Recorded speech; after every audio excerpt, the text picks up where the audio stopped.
بسم اللہ الرحمن الرحیم۔ حکیم الامت مجدد الملت حضرت مولانا اشرف صاحب تھانوی رحمۃ اللہ علیہ کی کتاب حیات المسلمین سے روح بست و پنجم پڑھ کر سناتا ہوں۔ امتیاز قومی یعنی وضع و لباس کا طرز غیر اسلامی نہ ہونا چاہیے، یعنی اپنا لباس، اپنی وضع، اپنی بول چال، اپنا برتاؤ وغیرہ غیر مذہب والوں سے الگ رکھنا، دوسری قوموں کی وضع و عادت بلا ضرورت اختیار کرنے کو شریعت نے منع کیا ہے۔ پھر ان میں بعضی چیزیں تو ایسی ہیں کہ اگر دوسری قوموں سے ان کی خصوصیت نہ بھی رہے تب بھی گناہ رہیں گی، جیسے داڑھی منڈانا یا حد سے باہر کتروانا یا گھٹنوں سے اونچا پاجامہ یا جانگیا پہننا کہ ہر حال میں ناجائز ہے، اور اگر اس کے ساتھ شرعی وضع کو حقیر سمجھے یا اس کی برائی کرے تو پھر گناہ سے گزر کر کفر ہو جائے گا۔ اور بعضی چیزیں ایسی ہیں کہ اگر دوسری قوموں سے ان کی خصوصیت نہ رہے تو گناہ نہ رہیں گی، اور خصوصیت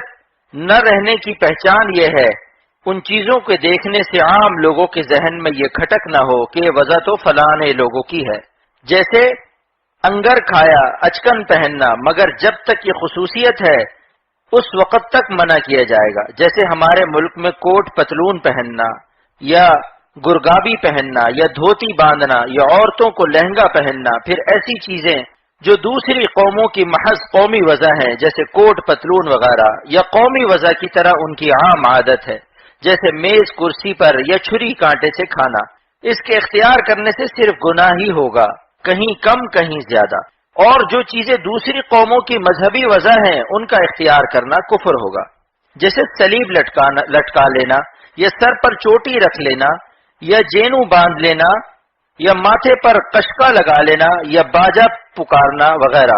اور جو چیزیں دوسری قوموں کی نہ قومی وضع ہیں نہ مذہبی وضع ہے، گو ان کی ایجاد ہوں اور عام ضرورت کی چیزیں ہیں، جیسے دیا سلائی یا گھڑی یا کوئی حلال دوا یا مختلف سواریاں یا ضرورت کے بعض نئے آلات جیسے ٹیلی گراف یا ٹیلی فون یا نئے ہتھیار یا نئی ورزشیں جن کا بدل ہماری قوم میں نہ ہو ان کا برتنا جائز ہے، نہ کہ گانے بجانے کی چیزیں جیسے گرامو فون یا ہارمونیم وغیرہ۔ مگر ان جائز چیزوں کی تفصیل اپنی عقل سے نہ کرے بلکہ علماء سے پوچھ لے۔ اور مسلمانوں میں جو فاسق یا بدعتی ہیں، خواہ وہ بدعتی دین کے رنگ میں ہو خواہ دنیا کے رنگ میں ہو، ان کی وضع اختیار کرنا بھی گناہ ہے، گو کافروں کی وضع سے کم صحیح، بلکہ مرد کو عورت کی وضع اور عورت کو مرد کی وضع بنانا گناہ ہے۔ پھر ان سب ناجائز وضعوں میں اگر پوری وضع بنائی تو گناہ ہوگا، اگر ادھوری بنائی اس سے کم ہوگا، اور اس سے یہ بھی سمجھ میں آ گیا ہوگا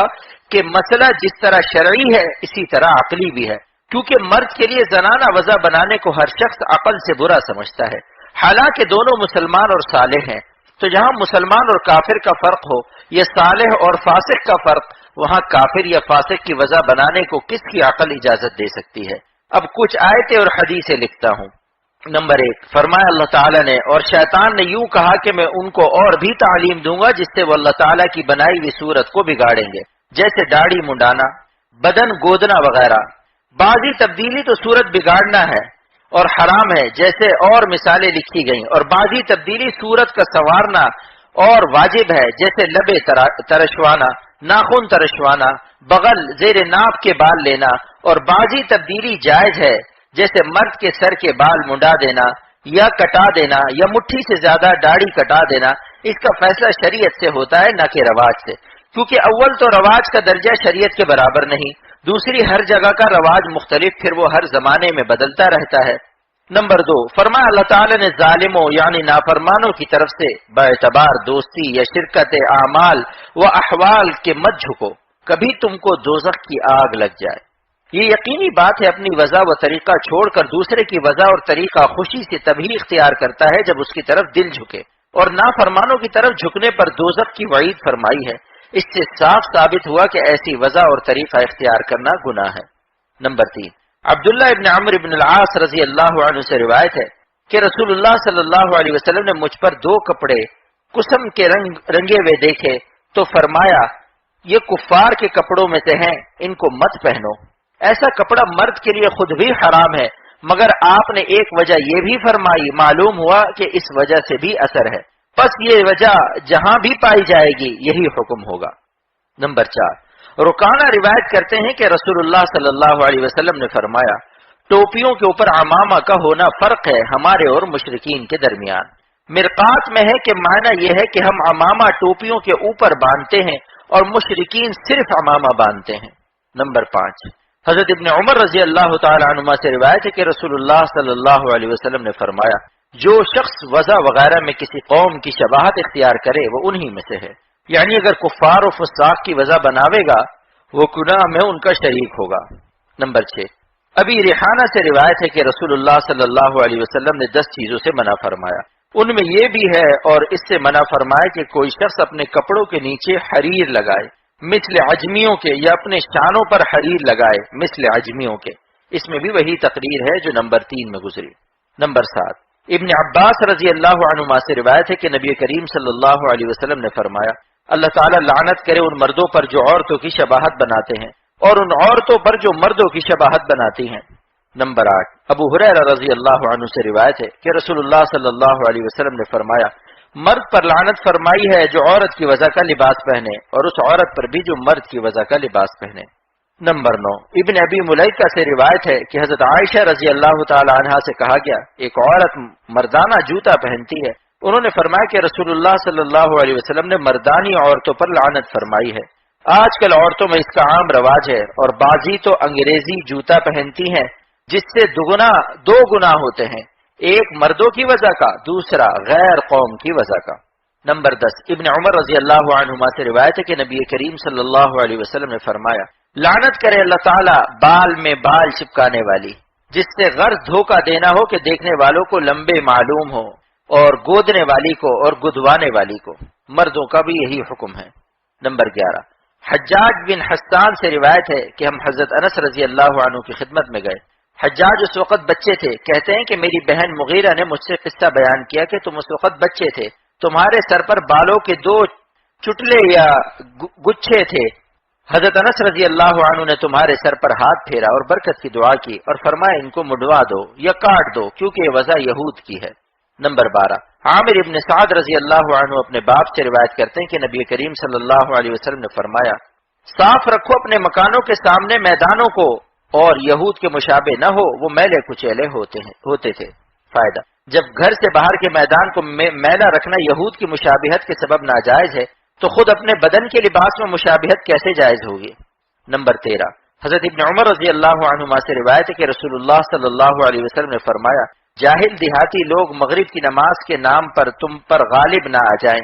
اور یہ دیہاتی اس کو عشاء کہتے تھے، یعنی تم اس کو عشاء مت کہو، مغرب کہو۔ یہ بھی فرمائے کہ جاہل دیہاتی لوگ عشاء کی نماز کے نام میں تم پر غالب نہ آ جائیں۔ کتاب اللہ میں عشاء ہے اور وہ اس کو عتمہ کہتے ہیں، اس لیے عتمہ یعنی اندھیرے میں اونٹوں کا دودھ دوہا جاتا تھا۔ نمبر 14، حضرت علی رضی اللہ عنہ سے روایت ہے کہ رسول اللہ صلی اللہ علیہ وسلم کے ہاتھ میں عربی کمان تھی۔ آپ صلی اللہ علیہ وسلم نے ایک شخص کو دیکھا جس کے ہاتھ میں فارس کی کمان تھی۔ آپ نے فرمایا اس کو پھینک دو، عربی کمان کی طرف اشارہ کر کے فرمایا اس کو لو، اور جو اس کے مشابہ ہے۔ فارسی کمان کا بدل عربی کمان تھی، اس لیے اس کے استعمال سے منع فرمایا۔ معلوم ہوا کہ برتنے کی چیزوں میں بھی غیر قوموں کی مشابہت سے بچنا چاہیے، جیسے کانسی، پیتل کا برتن بعضی جگہ غیر قوموں سے خصوصیت رکھتے ہیں۔ نمبر 15، حضرت حذیفہ رضی اللہ عنہ سے روایت ہے کہ رسول اللہ صلی اللہ علیہ وسلم نے فرمایا، قرآن کو عرب کے لہجے اور آواز میں پڑھو، یعنی صحیح اور بلا تکلف، اور اپنے کو اہل عشق کے لہجے سے اور دونوں اہل کتاب یعنی یہود و نصارہ کے لہجے سے بچاؤ۔ معلوم ہوا کہ پڑھنے میں بھی غیر قوموں اور بے شرع لوگوں کی مشابہت سے بچنا چاہیے۔ نمبر 16، ایک شخص روایت کرتے ہیں کہ عبداللہ ابن عمر ابن العاص و ابن العاص رضی اللہ تعالی عنہما نے ام سعد دختر ابو جہل کو دیکھا کہ ایک کمان لٹکائے ہوئے تھی، مردوں کی چال چل رہی تھی۔ عبداللہ نے کہا کہ یہ کون ہے؟ میں نے کہا کہ ام سعد دختر ابو جہل ہے۔ انہوں نے فرمایا کہ میں نے رسول اللہ صلی اللہ علیہ وسلم سے سنا ہے، فرماتے تھے ایسا شخص ہم میں سے الگ ہے جو عورت ہو کر مردوں کی مشابہت کرے یا مرد ہو کر عورتوں کی مشابہت کرے۔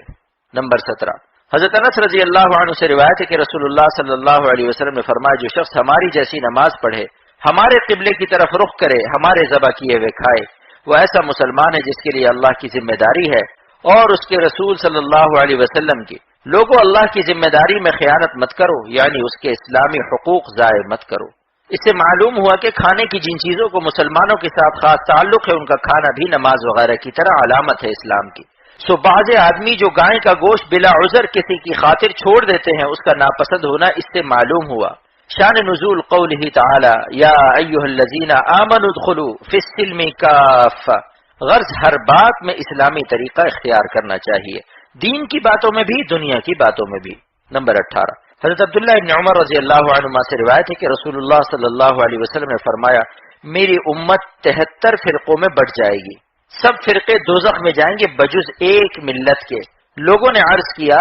کہ وہ فرقہ کون سا ہے جو دوزخ سے نجات پائے گا؟ آپ صلی اللہ علیہ وسلم نے فرمایا، جس طریقے پر میں اور میرے اصحاب رضی اللہ عنہم ہیں۔ طریقے سے مراد واجب طریقہ ہے جس کے خلاف دوزخ کا ڈر ہے، اور آپ صلی اللہ علیہ وسلم نے اس طریقے میں کسی چیز کی تخصیص نہیں فرمائی، تو اس میں دین کی باتیں بھی آ گئیں اور دنیا کی بھی۔ البتہ کسی چیز کا رسول اللہ صلی اللہ علیہ وسلم اور صحابہ کرام رضی اللہ عنہم کا طریقہ ہونا اور اس کا واجب ہونا کبھی قول سے معلوم ہوتا ہے، کبھی فعل سے، کبھی نص یعنی صاف عبارت سے، کبھی اجتہاد اور اشارے سے، جس کو صرف عالم لوگ سمجھ سکتے ہیں، عام لوگوں کو ان کے اتباع سے چارہ نہیں، اور بدون ان کے اتباع کے غیر عالم لوگوں کا دین بچ نہیں سکتا۔ ختم کلام جس قسم کے اعمال کا فہرست کے دیباچے میں ذکر ہے، ان میں سے اس وقت جس عمل کو سوچتا ہوں وہ ان 25 حصوں میں پاتا ہوں۔ اجمالاً یہ تفصیلاً اس لیے اس رسالے کو ختم کرتا ہوں، البتہ ذوقاً کسی کے ذہن میں اور کوئی عمل آوے یا ان میں سے کسی حصے کی تفصیل مصلحت معلوم ہو تو وہ اس کا ضمیمہ بن سکتا ہے۔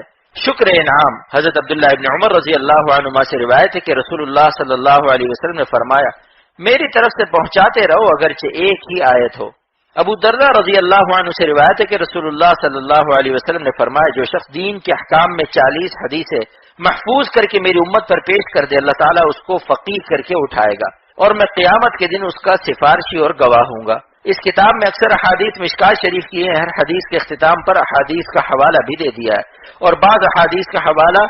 فٹ نوٹ میں دے دیا گیا ہے۔ الحمدللہ کہ ان حصوں میں 90 سے زائد آیتوں کی اور غیر مقرر اور مرفوع 340 سے زائد حدیثوں کی تبلیغ ہو گئی۔ اگر کوئی ان حصوں کو چھپوا کر تقسیم کرے، یہ ثواب اس کو بھی ملے گا۔ اللہ پاک عمل کی توفیق عطا فرمائے۔